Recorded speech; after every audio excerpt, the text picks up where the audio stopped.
Xabar berganimizdek 30-may 1-iyun kunlari qurilish loyihalari ijrosini tashkil etish va sohada davlat nazoratining o'ziga xos jihatlari mavzusida respublikamizning 4 ta hududda maxsus o'quv mashg'ulotlari o'tkazildi.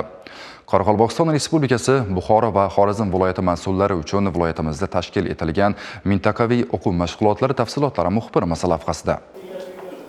Shaharlarda ko'p kvartirali uylar aholining asosiy yashash joylari hisoblanadi.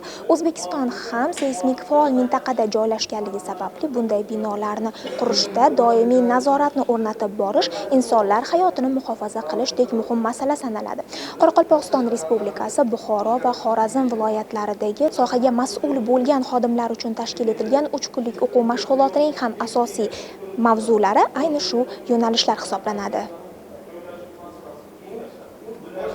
Qurilish loyihalari ijrosini tashkil etish va sohada davlat nazoratining o'ziga xos jihatlari mavzusidagi o'quv mashg'ulotlarida 3 ta hududning qurilish sohasida qonunchilik ijrosi ustidan nazoratga mas'ul xodimlar, viloyat qurilish va uy-joy kommunal xo'jaligi bosh boshqarmasi xodimlari, tuman shahar prokurorlari, yordamchilari, qurilish va uy-joy kommunal xo'jaligi sohasida nazorat qilish inspeksiyasi inspektorlari hamda zilzila bardoshlikni o'rganish bo'yicha ishchi guruhlar a'zolari ishtirok etishdi.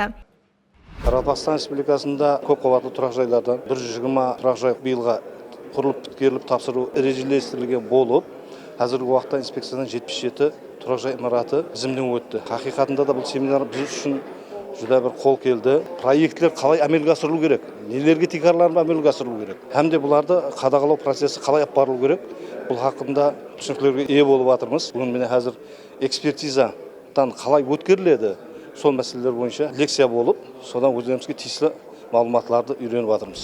O'quv mashg'ulotlari davomida qurilish obyektlarining loyihasi meta hujjatlarini shaharsozlik va kompleks ekspertizadan o'tkazish, bunda ko'p qavatli binolar uchun seysmik va zilzila bardoshlik talablariga alohida e'tibor berish, baholash va bu jarayonda prokuror nazoratini tashkil etish jarayonlari ishtirokchilarga tushuntirildi. Hozirda O'zbekiston Respublikasi Ministrlar Kabinetining 328-soni farmoyishi bo'yicha ishchi to'par tuzilgan bo'lib, ishchi to'par tarafidan respublika aymog'ida ko'p kvartirali uylarning seysmik xavfsizligi bo'yicha o'rganish жұмыстары olib borilmoqda. Misol sifatida aytadigan bo'lsam, Qoraqalpog'iston Respublikasida jami 365 ko'p kvartirali uyda o'rganish жұмыстары olib borilmoqda. Sondan hozirda 140 ko'p kvartirali o'rganib chiqilib, soning ichida 18 ko'p kvartirali uy qo'shimcha instrumental texnik tekshiruv zarurligi aniqlandi. Hamda instrumental texnik tekshiruv жұмыстары olib borilmoqda. O'quv mashg'ulotining amaliy qismida ishtirokchilar Al-Xorazmiy shaharchasida bo'lishdi. Amaliy jarayonda ular ko'p qavatli uy-joy qurilishida seysmik xavfsizlik talablariga rioya qilinishini instrumental tekshirish ko'nikmalarini oshirdilar.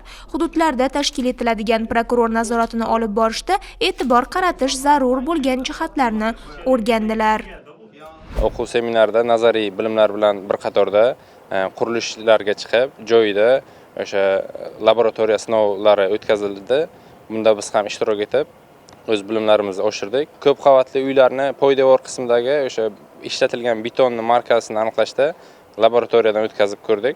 Ushbu laboratoriyada o'rgangan bilimlarimiz o'z hududimizda qonunchilikni ta'minlashda bizga amaliy yordam beradi va buni amaliyotda qo'llaymiz.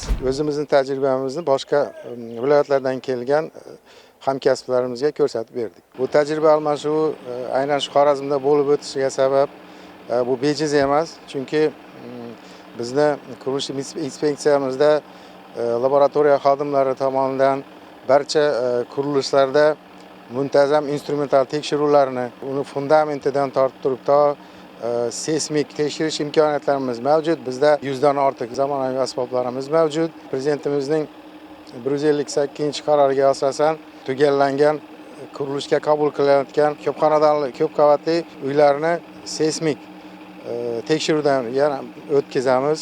2024-2025-yillar davomida bizlar 100 dan ortiq uylarni foydalanishga qabul qilingan o'sha ko'p qavatli uylarni hammasini seysmik instrumental tekshiruvlarni olib borganmiz. Hammasi muvaffaqiyatli chiqqan. Aniqlangan kamchiliklarni albatta joyida bartaraf qilinadi. Mazkur o'quv mashg'ulotlari orqali ishtirokchilarning olgan bilim va ko'nikmalarini tekshirish maqsadida test savollari orqali sinovlar ham o'tkazildi.